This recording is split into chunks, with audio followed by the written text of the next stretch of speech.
We're on. And we're on. That's how easy it is. Off and running. Technology, how good's that? Welcome in. Even Liam can sort it out. Even I can sort it out. That's a He's hard our thing as technical well. specialist, isn't Technical. I don't know how I've done this, he? Mick. Analyst. There's a lot of 2 a.m. You know what? Just to clarify though, I didn't have a, excuse my swearing, fucking clue what we're doing. Yeah. In here in terms of trying to set it up, having the microphones, multi-camera functions. We'll have the camera on you in a second. All this stuff came into play over a 6-week period or something like that. Yeah. Wow. It was a steep learning curve. It was a steep learning curve, but it just goes to show, and that's what my point is, that you don't have to have a background in something or have years and years and years if you have an interest or you have a purpose to try and get it to be the best you possibly can or the most successful you possibly can. Yeah. I mean, we just got it up and running. You just deal with it, don't you? Well, I mean, throw yourself into it sometimes, and maybe that's better than trying to do all the research and dig out all the information. You learn by doing. You learn by doing, exactly right. So welcome in, Mick Kunico. Thank you. He's back. Yeah. So do you want to do the intro for our listeners if they don't know who Mick Kunico is? You don't know who Mick Kunico is, you should go to Google and find out who he is. There's not that much there, actually, which is probably a good thing. Yeah, probably a good thing. Mick Kunico, head of fitness in Australia for Fitness First. Correct. And you've been doing this for 15 years or something like that, is that correct? Yeah. So I started at Fitness First as a PT, like I think you did, Liam, at some point. And that was in 2002. So wow. Yeah, that was a while ago. Yeah. It was a while ago. But it's amazing how it's cliche, but how quick time goes when you're enjoying yourself and you're having these really interesting experiences. It feels like it was a couple of days ago. And so to be here, talking to you guys, everything that's happened in the fitness industry in that time, it's incredible. Like, we're going to talk about some online content, etc. Yeah. It's been a really amazing journey. So what keeps you in the game of fitness? Like, because it can be from the back end, from the front end, it looks like a glamorous industry to be in, but it's very. I guess my missus' dad is a very very big into business, and he said it's a very physical exertion business to be in the fitness industry, meaning that you got to love it to be in it. And you got to love it to be doing it on a day-to-day basis. Is that what drives you to continue to be in the fitness industry, or Fitness First as a company? Yeah, I think there's elements of both of those. I think probably a little bit deeper without being too philosophical. I don't know if there's that many things that you can do that you can almost instantly see the impact of what you've just done. And you guys would have experienced this in teaching both students and group fitness and working with a client. The ability to see something change almost in front of your eyes with a client, with a group of people, with the people you work with. I don't know of many things that give you that opportunity. And look, it's not all roses and dancing through the meadows, as you said. No way. Yeah, there's early mornings, there's late finishes when you're at the coalface.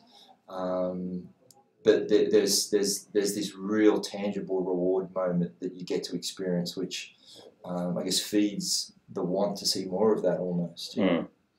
And do you feel as though that the people around you also drive you to be better as well? Do you find that, how everyone always says you're the sum of the 5 people you hang out the most? Does that have an element of wanting to push further and be more successful as a person and in a company? Yeah, I mean, again, that's a slight cliche, but I think it's a cliche for a reason. I think there's a lot of truth to that. I'm sure you both have people who you spend a significant amount of time with, and they tend to have similar interests and have a similar, philosophy and similar approach. But then almost attached to that as well, I think it's always nice to have someone who you work or spend time with, or who you're close with, that you're aspiring to be like. That way, as an individual, you're consistently pushing and striving to be a little bit better. And then on the same token, I think it's always important that you have people who you work with who are looking up to you, and then that drives behaviours. Keeps you accountable to some degree as well, right? Absolutely. So, 17 years in the industry, and you're national fitness manager. Where do you go for your inspiration? Like that's because what's the next little level up? Yeah. Look, last year, 2018 was a particularly interesting year for me. I'd always wanted to present fitness content. It was just something that it was an area of development for me. It wasn't something that came naturally. It wasn't something that I was necessarily any good at. And I'm not saying I'm necessarily perfect or good at it right now, but being able to try to develop that skill and get better at it was something that I'd always wanted to do. And so in 2018, that was a real step out of the comfort zone. I'd presented fitness content overseas and internationally before, but not to the volume I did last year. I'd never been to China or the Asian market, and that opportunity came up last year. So that really kept me focused and gave me a lot of things to do in my sort of spare time. In terms of preparation, in terms of preparation for those things, I'm a perfectionist by nature. So, I like to hone the presentation, hone how I'm going to deliver it, hone the learning objectives. So that kept me really busy. And I sort of said to myself, maybe I bit off a little bit more than I could chew last year. But as it happens, it's probably going to be a similar thing this year, just depending on a few bits and pieces. So that's kept me really motivated in the last 12 months. Also, the work environment I'm in has changed a little bit. Now the team I'm in or I work directly with is bigger than it was previously. So for some years there, the national fitness team in our business was quite small, whereas now it's extended to have some other roles that weren't previously reporting into it coming into it. So working with new people, interacting with different personalities again has been interesting in the last 6 months, and I'm looking to do what I can to develop those people and the things they're doing to be better as well. Are you presenting at Filex this week? Yeah. Actually, funnily enough, this isn't part of this podcast or conversation necessarily, but you're hearing it here first. It was on some of the sort of Filex socials during the last few days, but I'll be one of the hosts of Filex this year. Oh, wow. So there's 3 hosts.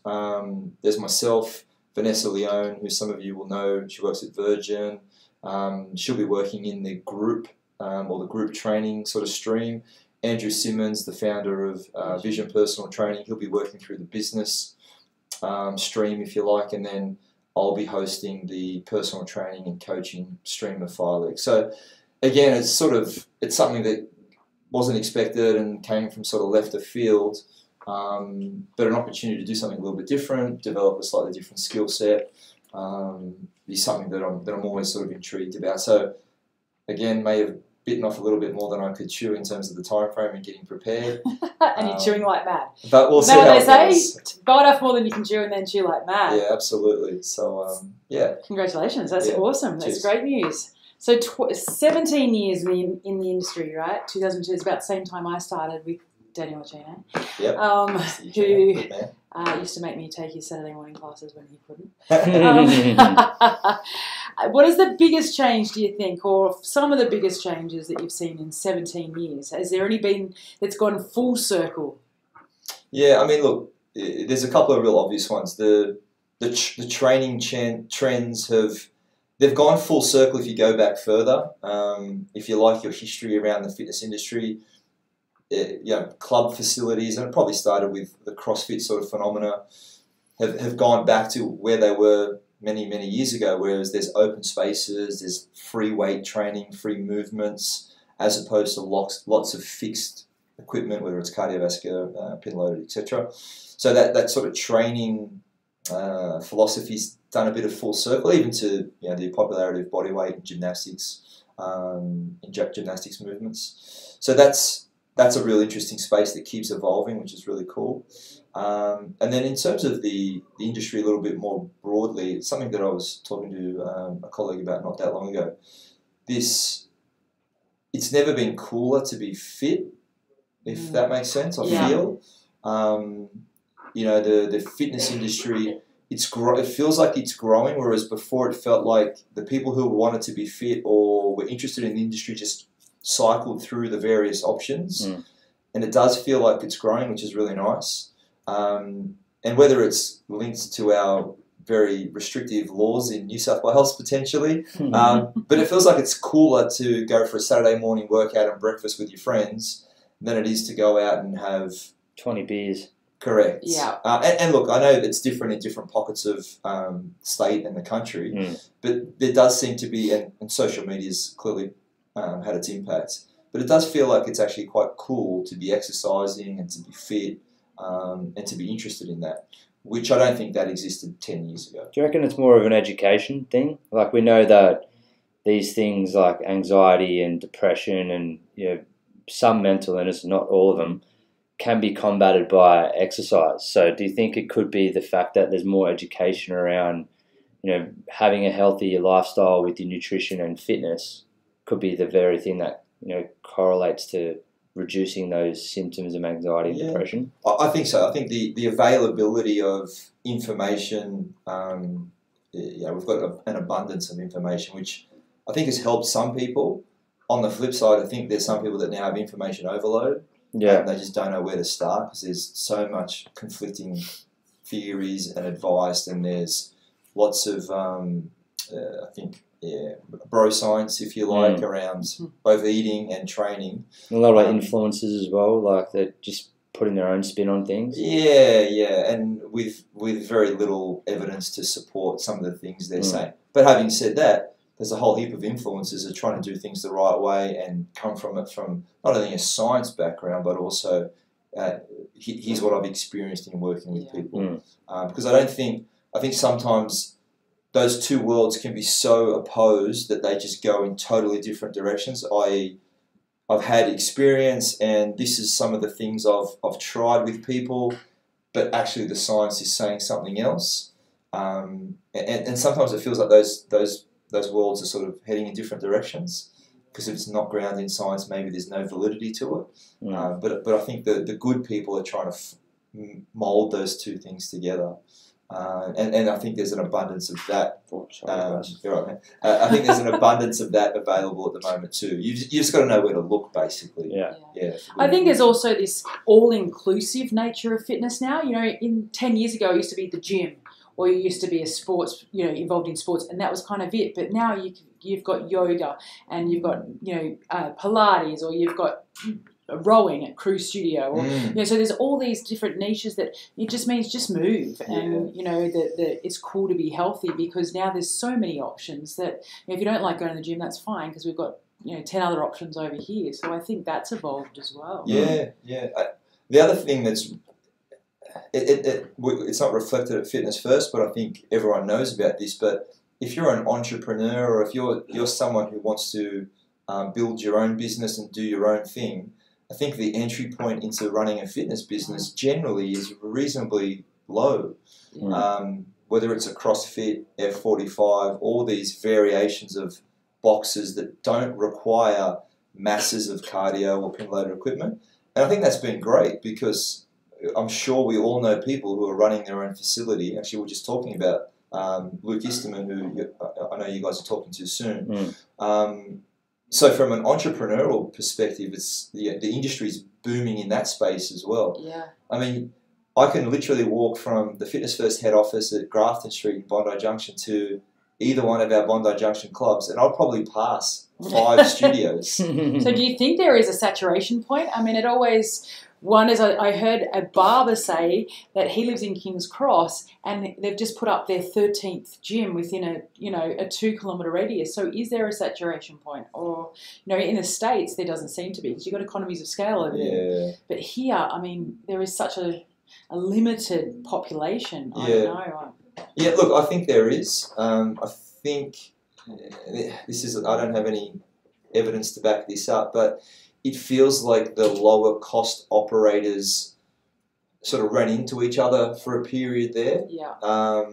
And it feels like Anytime has sort of come out as the main brand in that space. Maybe it was purely because of their economics and their size. Yeah. But if we got into the statistics of what percentage of the population are active, it's still quite low. Yeah. The adult population above a certain age it's still quite low. I think we all might be a little bit, our lens might be slightly blurred because my head office is in Bondi Junction. Now, this is no disrespect, but in Bondi Junction, it's quite, everyone's getting fit, they're getting healthy, they're training. Eastern suburbs. It's not the same as if I go to Penrith. Yeah. So I think there's probably some saturation in certain markets and in certain areas, but I still think the industry has a long way to go to make sure we appeal to more people, and I think that's still a big challenge for the fitness industry. So how do you do it? Like, you look at these areas of Penrith, Campbelltown, Bankstown, is it more of a cost thing? Is that what people struggle with? Or is it more of a lack of education? And there's more, you see, like, I'm driving all the time, so I feel like I see a lot more McDonald's, KFCs all in a row. And then you go to the eastern suburbs, you have them, but you don't have them as much as you would have more gyms, I reckon, in that sort of area. So what do you think it is? Education to get those pockets up there? And would fitness first, or try and target those areas a little bit more? Yeah. I mean, this is a pretty deep conversation we can go into. So I think there's a few things there. There's the consumer's priority they put on their health and fitness, which would come back to education. And then it's also, what's the value proposition of the facility or the gym or whatever you want to call it. If I'm not educated enough to know that my health is important, then I'm not going to prioritize it. If I do have a level of understanding and education about my body and how important my health is, and the way that can remove the risk for XYZ diseases, etc., then I might go, okay, yeah, it's important to look at looking after myself, exercise, etc., etc. Then if I go into that world and I go, okay, what am I going to consider from an exercise perspective, and what do I see value in? I don't think, the interesting, for me with cost, so I speak to a lot of personal trainers, and the moment a trainer says that maybe a client can't afford it, or not right now, now's not the right time, there's a percentage of people that's genuinely the case. You know, they're on a budget and they're working towards their numbers, and that's cool. Whether it's personal trainer, a gym, a restaurant, or whatever, if that business, that person can show enough value in whatever they're delivering, cost becomes, it's not irrelevant, it becomes less relevant. Again, depending on the area of the Sydney, the country, it's going to have an impact. But we've all spent a lot of money at one point on a really nice meal. That's right. It was maybe a special occasion, for whatever reason, but we had our friends, it was someone's birthday, we thought there was value in making that decision and spending money in that way. I think that's relevant across most and the market industries. prices will only be driven as far as the market can hold. You know, like in centre of Sydney, you can charge $150 an hour for personal training, but in Penrith, that's not going to hold. You know, it's going to come down to supply and demand at a market price. So you're right. I think the value, it will still be in with, as long as it's within that market force, they will still find a way. If you market yourself and value it properly, they'll still be able to find a way to afford it. Correct. I just realised I'm talking to someone who lectures on business. I should have No, not at all. I think exactly what you know. I'm only lecturing it. But I think the other resistance, so I 100% agree that I think education is the key. So therefore, maybe it has to come from a school level. You know, we have to educate at a younger age rather than trying to go at 20. Wow. Okay, there's an election coming up soon in this state. I've got a whole lot of election promises, but and the other thing is the real resistance behind it is time. You know, like in the centre of Sydney, they might be travelling 15 minutes to CBD return. So even if they're doing a 10-hour day, but when you're travelling from Penrith to the city, I mean, and they say I've got no time, they really don't have any time, or they again don't value it. Yeah, and look, it's. I don't want to be hypocritical because I leave very early. It takes me maybe 20 minutes to get to work. The person who is living and has a 1.5 hour commute each way, I don't do that, and I would never want to talk as if I understand what that feels like, because 3 hours of travel would probably kill most people, just in terms of motivation, energy, etc. Having said that, there is someone who does that, who gets up the hour early to do their workout because it's important to them. Yeah, very true. Do you know what I mean? So comes back to that education. And also then it's priority. Do I prioritize this? We all know someone who's training for a triathlon. Triathlon athletes train 12, 14 hours a week. Mm-hmm. They're getting up early on their Saturday. They're not spending time with their family because they've got a 100-kilometre ride to do for whatever it is. They've prioritised that. So again, I'm not trying to talk down to anyone or be disrespectful, but if you prioritise that as something that's important to you, generally you'll be able to find time for it. It might not be every day. Maybe it's at home, you've got the dumbbells, the kettlebells, whatever it might be. And again, please, I'm not trying to be disrespectful. No, you're right. And now you've got the education. You've got a plethora of free education. So even if you don't have the time to get to a facility. And on that, there's some really cool stuff. So I'm going to butcher his surname, but Martin Gibalda. So his research on the 1 minute workout. So according to his research, it is legitimate that if you do your 1 minute of his workout protocol, you basically get the same results, maybe not from an energy expenditure perspective, but you basically get the same physiological results inside as you would from a 30 to 40 minute steady state cardio workout. Really? And his training protocols, you're testing me here, but it was something like 20 seconds of all-out effort, 5-minute recovery. You do that 3 times. So literally 1 minute of working, and the responses you get physiologically were equivalent to a long steady state. So what does that mean for the person who is maybe at Penrith or they're a long way from the hub or where they worked? Maybe they buy a salt bike. Maybe they don't join the gym. Run up the stairs. Run up the stairs. It doesn't. I mean, there's contingency plans everywhere, right? Yeah. We can do that. So, do you think it's like it's not to force people out of a different viewpoint, but do you think that weight loss or getting strength or getting a six-pack, do you reckon that's just sort of past us now? Like we're in the 21st century.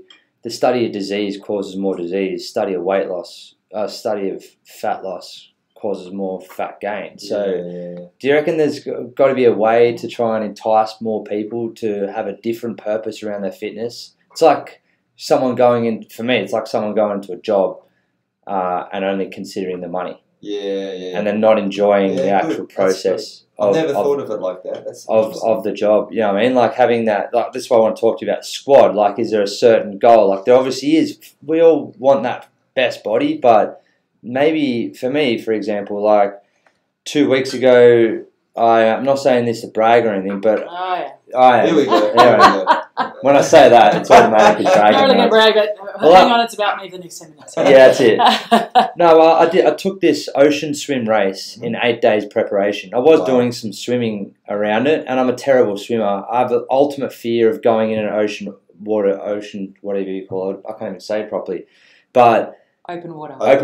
I did the Cold Classic in 8 days preparation. So what I'm saying is that I had no worry about weight loss. I had no worry about, I know it's easier for me maybe because I come from a PT background, but my fears were different. My fears were a lot bigger than losing a few kilos. Losing a few kilos, 3 kilos, is unimportant to me. But the fact that I can tell my kids or grandkids that I've swum an ocean swim in 8 days preparation feels a lot more prouder in that sense. So I almost tricked myself into having a purpose around my fitness and continuing to have that challenging aspect. Do you reckon that's a concept, or do you reckon it's just, because we're at the highest level of obesity? So I'm just thinking, how the hell can we reduce this epidemic once and for all? Is it the fact we're just eating too much, or is it the lack of purpose that's driving us to do something more with our fitness? So you've brought up a fair bit of. Sorry, I think we could bombarded. fill a whole hour with that one. small little segue, if you do train at Fitness First, there's an article in this issue which references your why, like the why, and again I'm butchering the quote that I put into the start of that article, but it's basically, if you have the right why, you can bear all the challenges that are going to confront you. Having said all that, the trigger, in all my experience in speaking with trainers and members and clients, it's two-pronged. Look, everyone wants to look better with their clothes off. I think that's almost a given.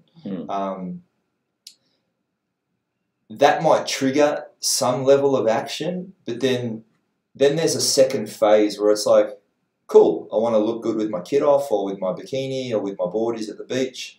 Why do I want to look good? That layer is the critical moment. It's like, well, and it can go deep, and it can be very private.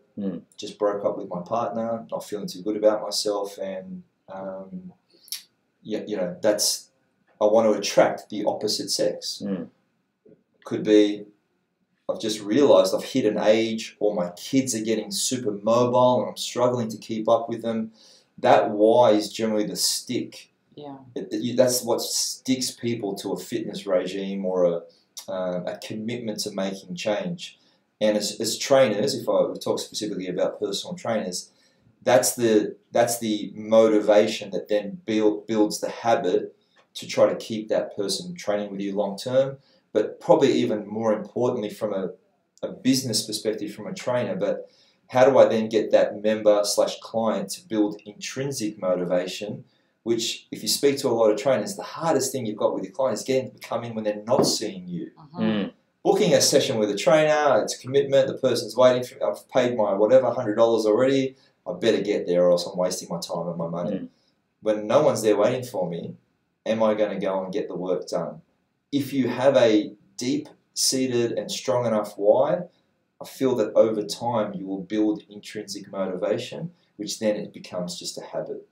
Which, if you speak to anyone who works in the industry or who is fully committed to their training, it's now autopilot, which probably happens with you guys. You ask anyone that knows me, they'll tell you how my routine works, because it's just auto. Yeah. There's one thing I do say to both my students and my clients is it takes 30 days to create a habit, whether that's getting up at an hour earlier.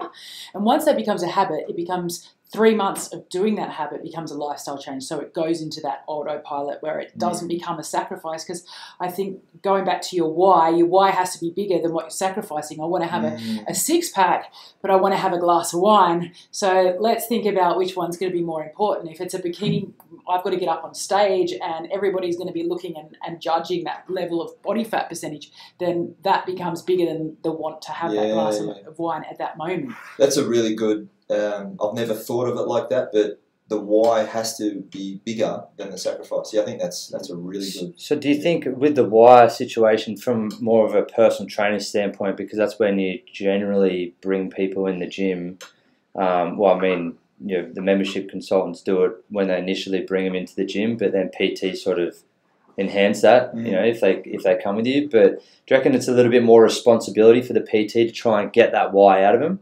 Or whose responsibility is that? Who, not to fall on someone, not blaming someone, but just to put more emphasis in that area, so then we can reduce this obesity epidemic that we have.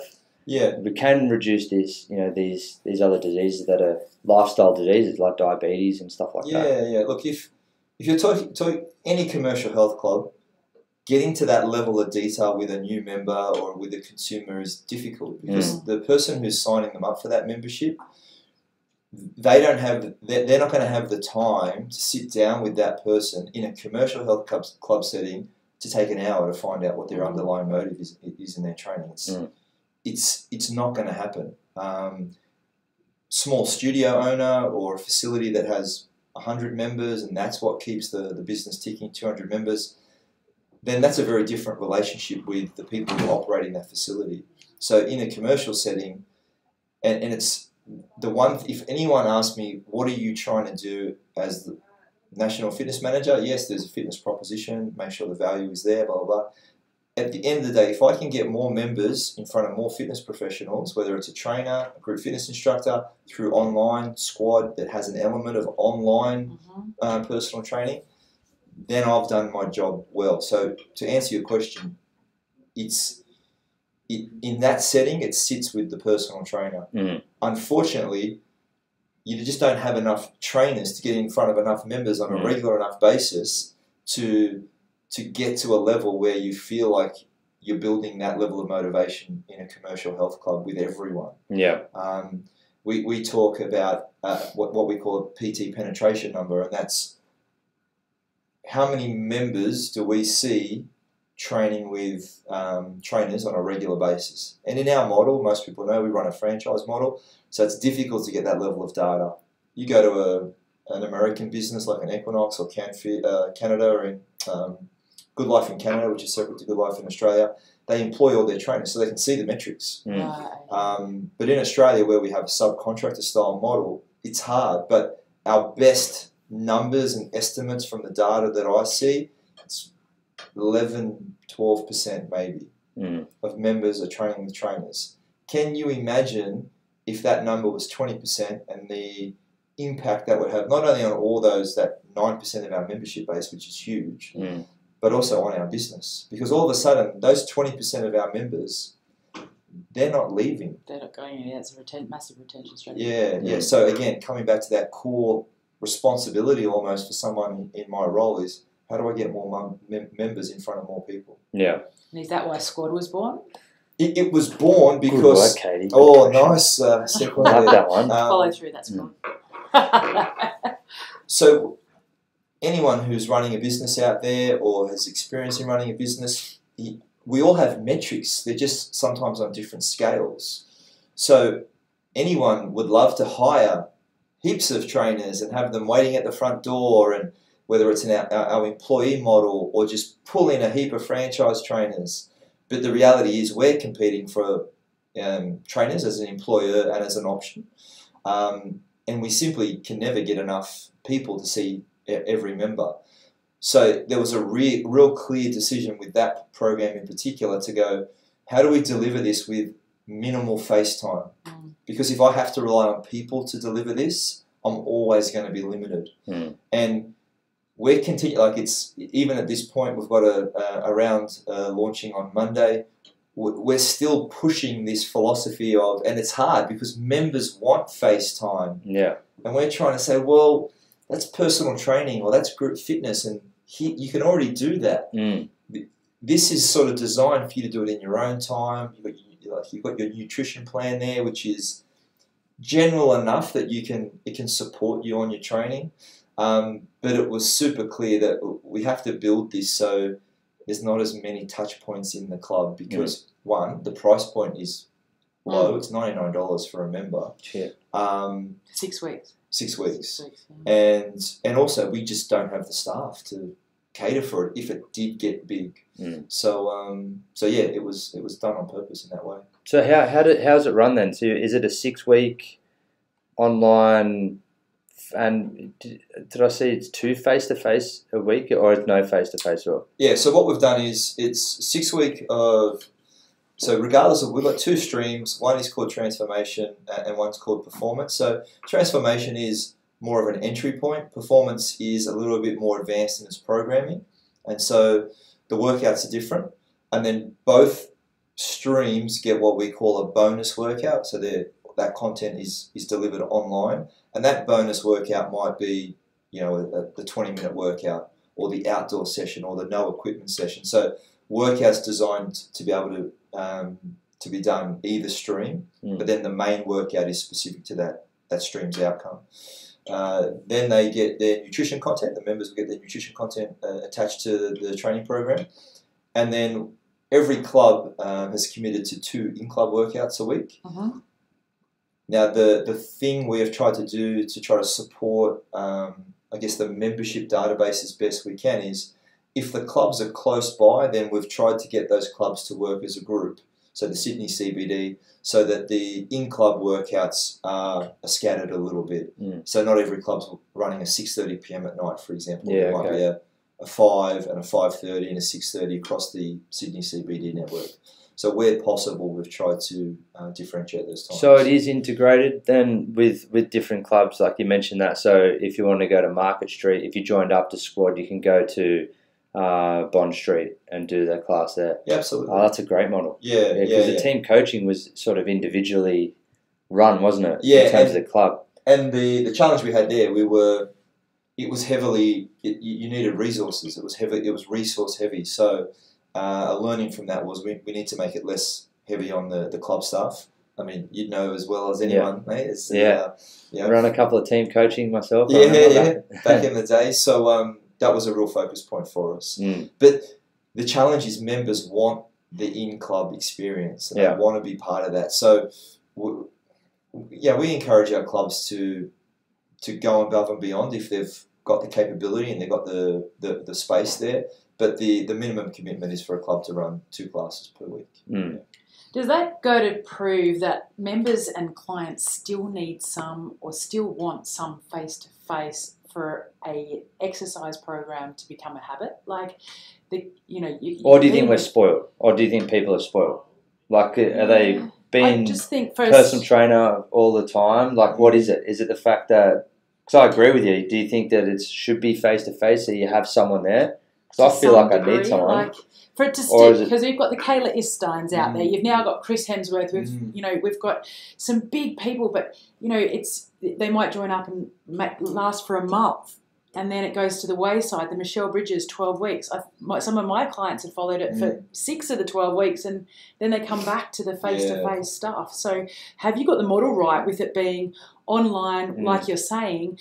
That's the intrinsic motivation when I'm not there, but we've still got a touch point that you're still coming to see me. It gives you some accountability of change, of motivation, of turning up. Yeah, look, we've still got work to do. I mean, we haven't perfected this model. There is ways to deliver this.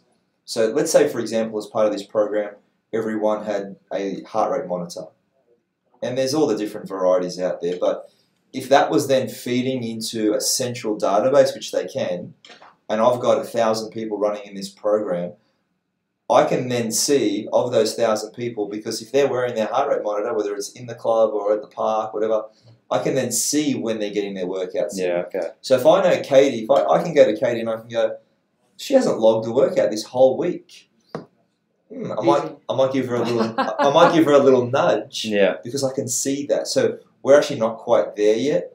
To answer your question though, look, I think there's what Kayla has done. Look, it's a whole rabbit hole of online training. It is, but I think if anyone in the fitness industry could go back and do what she did, they would. Yeah. They would. Some people would do it differently, but what she's harnessed is incredible. It's an incredible business, and I think some of the negativity, there's an element of jealousy. Like, geez, I wish I would have thought of that. Yeah. And I guarantee you, we all do. Yeah. Like I said, some people, and probably us included, we might have done it in a different way or come at it, but it's an incredible business. However, if someone needs that extra little bit of nudge, Michael Jordan had a coach.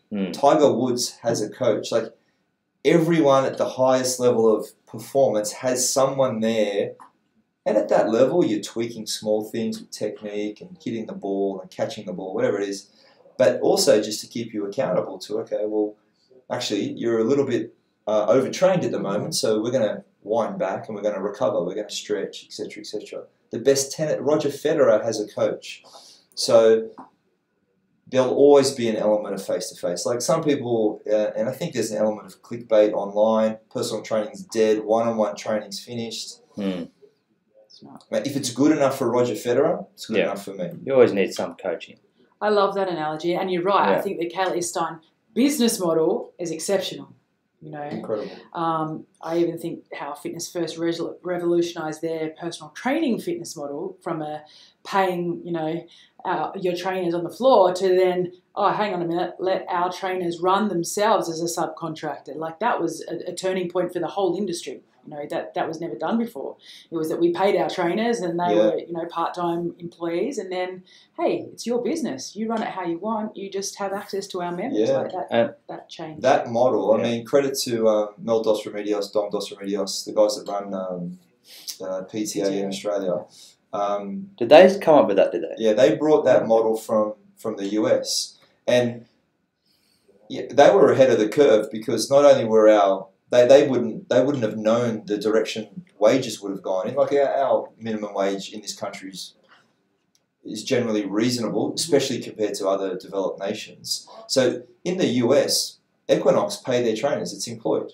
And Equinox is the king of commercial health clubs in the US. There's no doubt about it. They pay their trainers because they can pay them at a lower rate, but then they can charge it a fortune. Yeah. Now, I've literally been in Good Life clubs in Canada where they have the same model. They've got 400. They've got more than 400 clubs right now. But the logistics of being an employed trainer and then managing the back end of the sessions that are serviced, what am I getting a percentage of that? How's the financial, like what cut am I getting? And I've cut the numbers a few different times because I've had bosses that have said, why don't we employ our trainers? What happens if we do that? And the numbers I've come up with, they're close either way.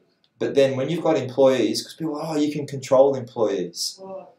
Okay, you can have really bad employees just as much as you can have bad subcontract. Yeah, bad's not the right word, but frustrating or maybe aren't aligned to the brand. And I appreciate your comments. We still haven't nailed our contractor model. Like there's still some level of disconnect, and we can still do some things better.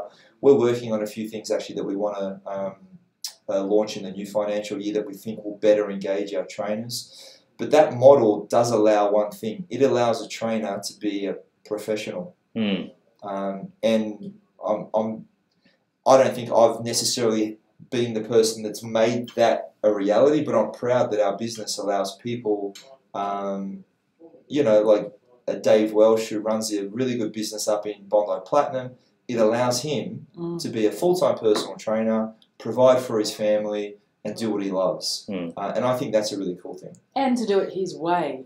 I think that's a big thing. And it's always been my thing, been working for myself now for 13 years. Is franchises aren't for me, and I know that because I don't like rules. And so is that a lady thing? Or it's probably a Leo thing. Lady Leo. So and I find there's tough lessons to be learnt with that. It is trial and error. It is learning out the hard way rather than being told what to do.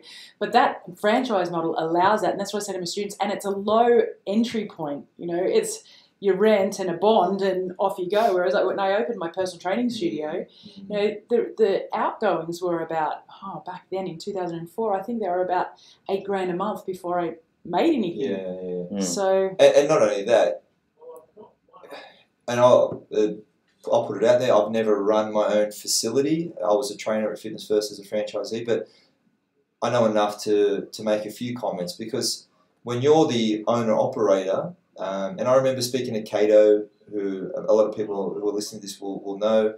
When he left Fitness First, he was running it was hard because now he was the cleaner, he was the trainer, he was the operator, he was everything. So to go to a point where, okay, now you need to go and clean the toilet, mate, because it's overflowing or it doesn't flush and someone's left something in there for you, a little present. That's a big jump. Yeah. Tony Battaji, he was a trainer at Fitness First. Yeah, wow. I remember speaking to him back in the early days, and he was like, if I could do it again, I don't know if I would do it this way.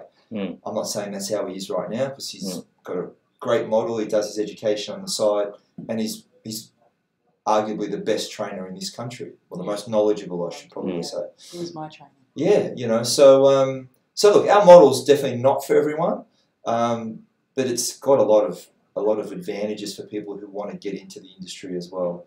And I'm also proud of the fact that we now have an employer model that underpins the franchise model.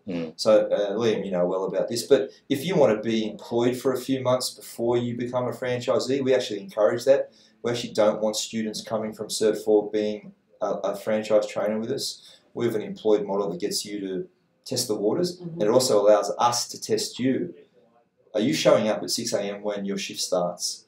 That's important because your client's paying you more than $1 an hour, $1 a minute. So every minute you're late, so it gets both parties to I guess test the waters to a certain degree. Yeah, I mean, like, but when I think I was at Randwick in 2006 as a PT. I was like 19 years old, straight in the deep end, running your own business. I was the same. Yeah, it was like a sink or swim sort of absolutely. thing, you know. But then having that level 1 model, which is the employee model, you have that easy transition, as you mentioned. And I just realised that some of the trainers, and from manager's standpoint, I know, speaking honestly, hopefully no one's listening. Hopefully everyone's listening. Yeah, exactly right. Block your ears on this last bit. Yeah. But it really got to filter out the people that I didn't want in the gym as a PT. You know, in that level 1 model, you always interview well, but then when you get in there and you realise after a month, they don't know how to call a lead properly as much as that they said they would do in the actual interview process. They're not up to scratch. We say go contact, get on the gym floor and start talking to 10 people. 10 people might lead to 5 leads. 5 leads might lead to one potential client, 2 potential client. People don't do that. I'll never forget. I'm not actively involved with PT recruitment anymore. Obviously, the club guys are doing their job there. But what part of my recruiting process? You do your interviews. You can sort of push your way through an interview. I mean, how much do you really find out? The first step out of the interview was, look, I've got a session tomorrow morning at 6 a.m. and I want you to shadow me. Just how they reacted told me a lot. Yeah. Or, were they there 10 minutes early? Were they ready to go? That's right. That alone tells me almost everything I need to know. But even these days when I go in, like I've come out of retirement and come out 3 of retirement. weeks You're 30, into early... 21. 22, 22? But coming into the early mornings now and the evenings, but I've only been doing it 3 weeks full time. And, those first couple of, even Friday, I'm teaching Pilates again, which I haven't taught for ages. My first Friday morning, I was nervous walking into that class. Like I got there 5:30 and there were clients, some of them I'd never taught before, some of them I had. I was like, oh, I'm nervous. Got into the class at 5:30, set everything up, went back over my notes. It's like, oh, wow, that eagerness still should be there, that passion driving you. How cool is that? I mean, nerves for me is a sign of I want to do this. I want to do a good job. Yeah. So the fact that you're getting nervous after everything you've done, all the years you're lecturing on it, to get nervous. Yeah, that's right. Because now I've come back after lecturing for 5 years. So I think even my level has just gone even higher because I've PT'd with, doing it for 6 or 7 years, then gone back into the lecturing side, now come backing out and being able to apply, and I worked with some great people, Rob Devereaux, physio, PhD, I think, don't quote me, but, this wealth of knowledge, James Raftos, working with these guys and this team has been amazing. And so now my experience is like tenfold. Yeah, I felt that as well. FGT, taking my first FGT as a personal training manager. I'm thinking I'm teaching PTs how to do this. I've got to do this the best I possibly can. But isn't that interesting? Because almost back to that comment I said a little bit earlier, when people are looking at you as the leader and they're looking up to you, it forces you to step up. Yeah, it does, definitely. Which is why that comment I made, I think it's always good to have people looking towards you for support, advice, because then when you're in the spot like that, you're like, okay, I need to do the right thing here, and I need to do it well. Yeah. We've got to get you out of here, mate, because it's touching on 5:30, so you've got to train to catch. So I do, mate. I really appreciate your time once again. Thank you again. It's always good to have you in studio. Welcome anytime. And, as I said last time, you're a great inspiration to the fitness industry. You talked before about people being around you that put you to a higher level. I always look at you on Facebook and where you're going and how you're presenting yourself, going to China, and you're a person that I always look up to myself. I said it last time. Thank you. A little bit cheesy to say towards the end of it, but thanks, you're the fucking man, and I really appreciate it. And hopefully we can get you back in the studio again. Sounds great. Thank you very much. Cheers, buddy. Cheers. Bye.